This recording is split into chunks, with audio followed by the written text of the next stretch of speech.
All right, Marcus here, and I need you to lock in for the next few minutes because silver just printed one of those moves that only shows up when the system is under real stress.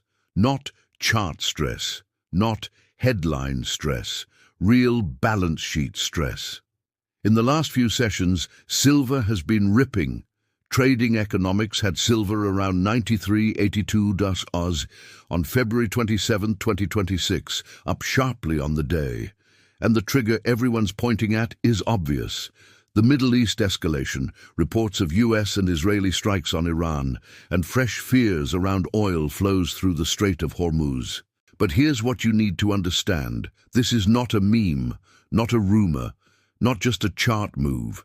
Because when silver moves like this, it's not only about risk-off, it's about liquidity conditions colliding with settlement reality. So the question is, if this isn't speculation, what is it? Now, right up front, here are the questions you should not be able to answer yet, and if you stay with me, you will. Why is silver reacting harder than most people expect, even with the dollar not collapsing? Why does silver keep decoupling from normal paper pricing when stress spikes? Why do premiums and location matter more than the headline spot price? And what breaks first, liquidity or settlement? Don't answer those yet, just hold them, because this is where the trap forms. Think about the move in balance sheet terms. If silver jumps $5 or $10 in a short window, that's not good news for everyone. That's margin calls for someone. That's hedges getting ripped through. That's dealers widening spreads. That's inventory being repriced. Here's a simple example. Say a fabricator or a trading desk is short exposure equal to 10,000 ounces, not physical exposure.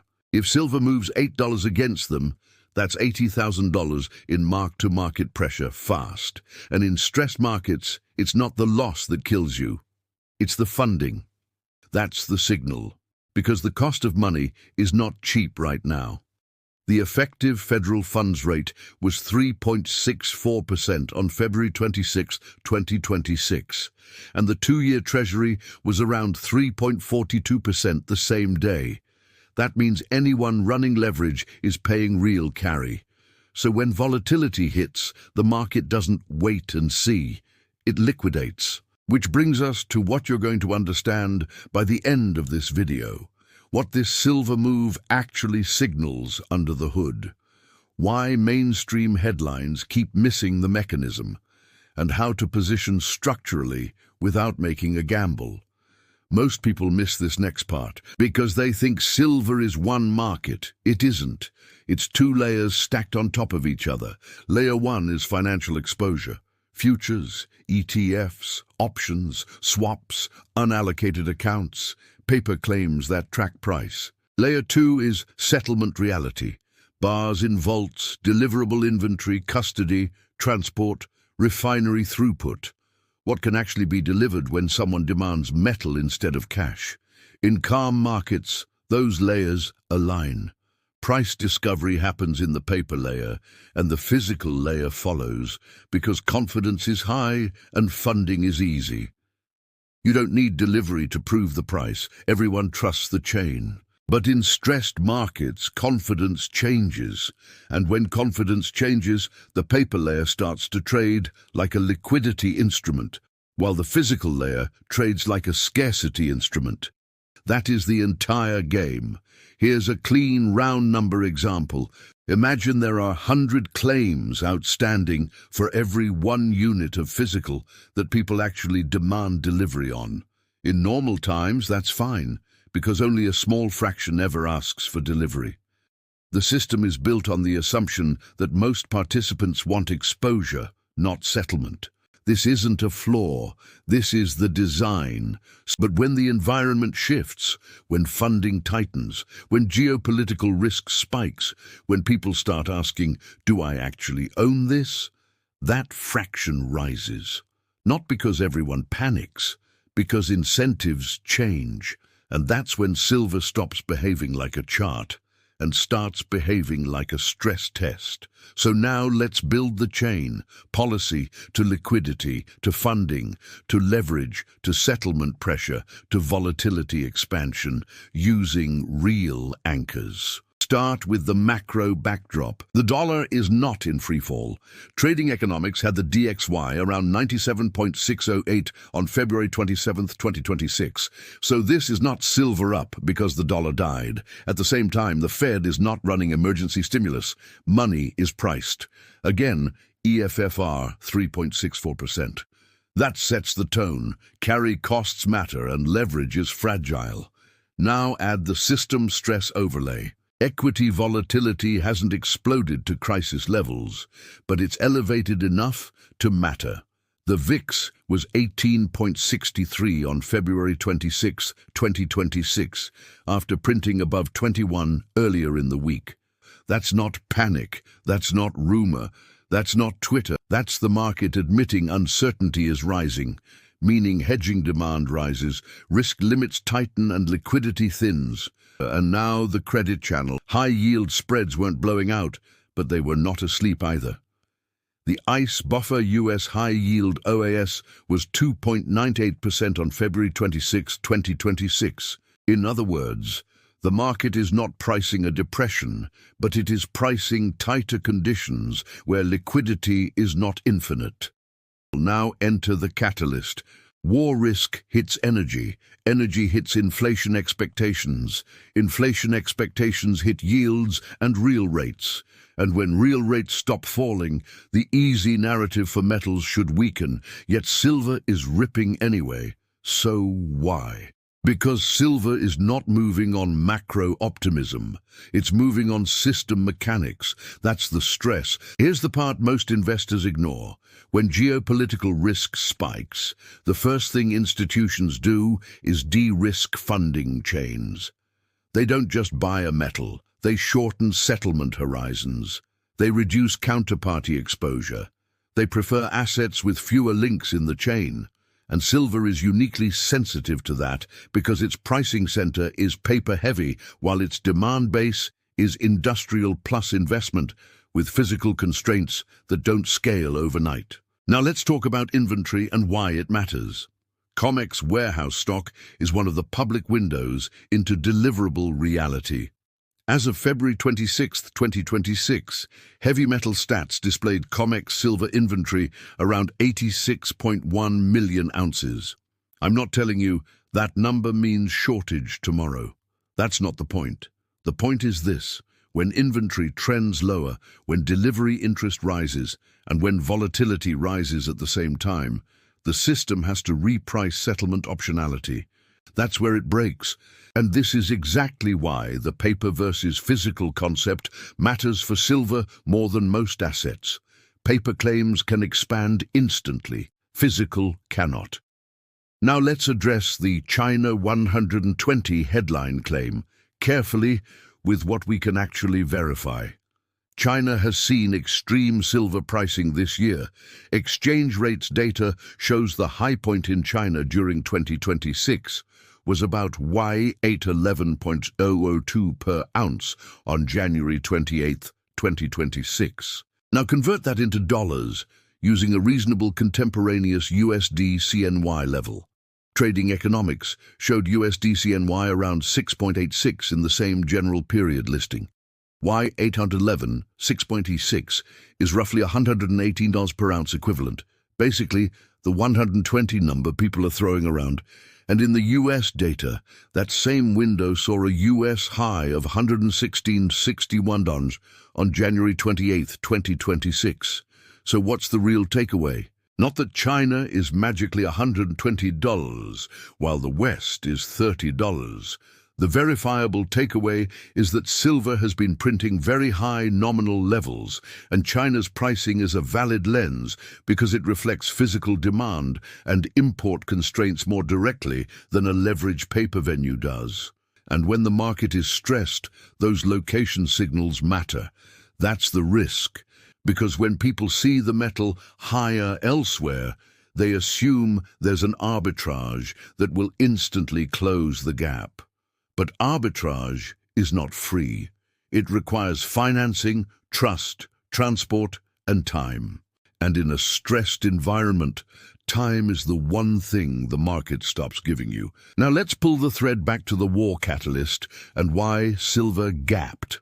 When conflict risk hits, the market doesn't only buy safe havens, it also prices shipping risk, insurance risk, and settlement disruption. Reports around Hormuz risk have been pushing that conversation back into the center. If oil spikes, it's not just gasoline, it's input costs, it's freight, it's refinery operations, it's industrial margins. And for a metal like silver, used across electronics, energy systems, and industrial processes, disruption risk can translate into pre-buying and inventory hoarding in certain regions, and that's where the paper market gets exposed. Physical markets, because paper markets assume that supply is continuous and deliverable enough. Trade like supply is conditional. That mismatch is what creates the acceleration. Now keep those early questions in mind. We still haven't answered them. Good. Let's add another structural layer. ETFs and the ownership versus exposure problem. Most retail investors own silver through a ticker. That can be fine until everyone wants out at the same time, or until the market demands proof of metal rather than price exposure. The iShares Silver Trust, SLV, is one of the major vehicles for paper access to silver. The iShares product page explains the trust structure and that it seeks to reflect the performance of silver, and shares outstanding data around late February 2026 was on the order of hundreds of millions of shares. One tracker showed roughly 571.5 million shares outstanding as of February 24, 2026. Here's why that matters. ETFs are a pressure valve between paper demand and physical sourcing. In calm periods, creations and redemptions can help align paper price with physical flows. But in stress, ETFs can become a liquidity theater. People think they're trading silver, but they're trading the liquidity of a wrapper, and the wrapper's plumbing depends on authorized participants, metal sourcing, and functioning markets. That's the trap, because when volatility rises, market makers widen spreads. When spreads widen, retail pays the friction. When retail pays the friction, they feel the move as unfair and they chase at the wrong time. Meanwhile, the real professionals are watching something else, and funding is the hidden engine. Deliverability and funding. The Fed funds rate tells you the baseline cost of money. The 2-year yield tells you the market's expectation of near-term policy and inflation. And volatility tells you how much the market is willing to pay for protection. When those combine with geopolitical stress, silver can move like a leveraged asset, even if the driver is physical. That's the stress. Now we need pattern recognition, because this isn't the first time metals have revealed system strain before the headlines caught up. Go back to past liquidity events, when funding markets seized, when collateral got repriced, when safe assets became sell whatever you can. In those moments, the key feature wasn't just price, it was functionality. Could you settle? Could you roll funding? Could you meet margin? When those questions show up, the market begins to prefer assets with fewer promises attached. That's why in crisis windows, you often see a push toward direct ownership, secured collateral, and shorter duration exposure. And here's the uncomfortable parallel. The lesson wasn't learned. It was postponed, because the system kept expanding paper claims in a world where real constraints still exist. Energy, transport, refining capacity, and trust. Now we're hitting the mid-video reset, and you need to hear this clearly. If you think this is just a price move, you're missing what it signals for the rest of the system. Silver is acting like a sensor, and sensors don't lie. They respond to conditions. So what conditions are showing up right now? Funding is not free. Policy is not at zero. Volatility is elevated enough to force risk reduction. Credit spreads aren't collapsing, but they're pricing a less forgiving environment. Geopolitical risk is injecting uncertainty into energy and settlement chains. COMEX inventory is being watched closely because deliverability becomes the story when the market stops trusting paper. Now we can do the agency switch. So here's how you position. 3 asymmetric plays. First, increase liquidity control, not chase returns. Control your ability to act. That means holding adequate cash buffers, avoiding forced selling risk, and understanding that in volatility spikes, the best asset is optionality. Second, reduce counterparty distance. Fewer links between you and the thing you think you own. Whether that's how your brokerage handles custody, how your exposure is margined, or whether you're using instruments that depend on a functioning chain of intermediaries. Third, preserve optionality over leverage. Leverage feels smart until the system reprices risk. In tightening liquidity, leverage turns from a tool into a liability. If you need leverage to hold the position, you don't control the position. That's the signal. Now, acceleration signals. What should you watch right now to know if this is intensifying? 1. Volatility behavior. The VIX has been swinging meaningfully, 18.63 on Feb 26, but recently higher. 2. Policy rate reality. EFFR 3.64% means stress events don't get instantly rescued by free money. 3. Dollar regime. DXY 97.6 tells you silver isn't only riding a collapsing dollar narrative, it's moving on stress mechanics. 4. Credit spreads. HYOAS. 2.98% means credit is okay until it isn't. Watch it for sudden widening. 5. Inventory optics. COMEX silver inventory around 86.1 million is not a prophecy, but it becomes a focal point when settlement fear rises. These aren't healthy system signals. Now we go to the weekly action checklist, exactly 4 instructions, and make them structural. Reduce concentration risk. If one broker, one platform, or one instrument is your whole exposure, you're not diversified. You're concentrated in a single failure mode. Fixed duration time lock risk. Anything that locks you into a timetable, illiquid products, long lockups, margin-dependent holdings, becomes dangerous when volatility rises. Improve custody, control, know what you actually own, how it's held, and what happens in a stress event. Exposure is not the same thing as control. Strengthen structural diversification. Diversify across instruments and custody types so a single market plumbing issue doesn't trap you. This is not a trade. This is insurance. Now, before we close, we resolve every earlier question, because this is where it connects. Now remember the question I asked earlier.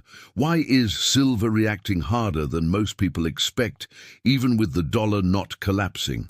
Because this move is not primarily a dollar story. The dollar has been relatively stable in the high 90s on DXY, not collapsing. Silver is reacting to a mix of geopolitical uncertainty and funding-sensitive positioning in a market where paper exposure dominates day-to-day pricing. That's the risk. Next, why does silver keep decoupling from normal paper pricing when stress spikes? Because in stress, the paper layer trades like a liquidity instrument, fast, leveraged, funding-sensitive, while the physical layer trades like scarcity and assurance. When confidence shifts, the market begins to price settlement optionality, not just exposure. Here's what most investors overlook. Alignment is a confidence regime. When confidence breaks, alignment breaks. Next, why do premiums and location matter more than the headline spot price? Because one global price is a theory that depends on frictionless arbitrage. In reality, arbitrage requires credit, shipping, insurance, and time. Exactly the inputs that get stressed during war risk and volatility spikes. That's why China's high nominal pricing, like the Y-Chua 811 Oz peak, becomes part of the narrative. Not because it's magic, but because it reflects where physical urgency can show up first. Finally, what breaks first, liquidity or settlement? Liquidity breaks first because it's immediate. It shows up as wider spreads, forced selling, and volatility. You can see that in how volatility behaves and how funding costs force positioning changes. Settlement pressure is the second-order break, when participants stop accepting paper assurances at face value and start demanding shorter chains and harder collateral. That's where it breaks. So here's the forced choice question for you to drop in the comments, because it tells me what you're seeing. Is this primarily A, a liquidity-driven correction that's spilling into silver, or B, settlement-driven stress that's repricing what ownership means? If you want more breakdowns like this, where we translate headlines into mechanisms, follow and subscribe. And share this with someone who still thinks silver is just a commodity chart. This is education, not financial advice. The only question is whether you act while exits are open. Stay sharp, stay informed, stay ahead.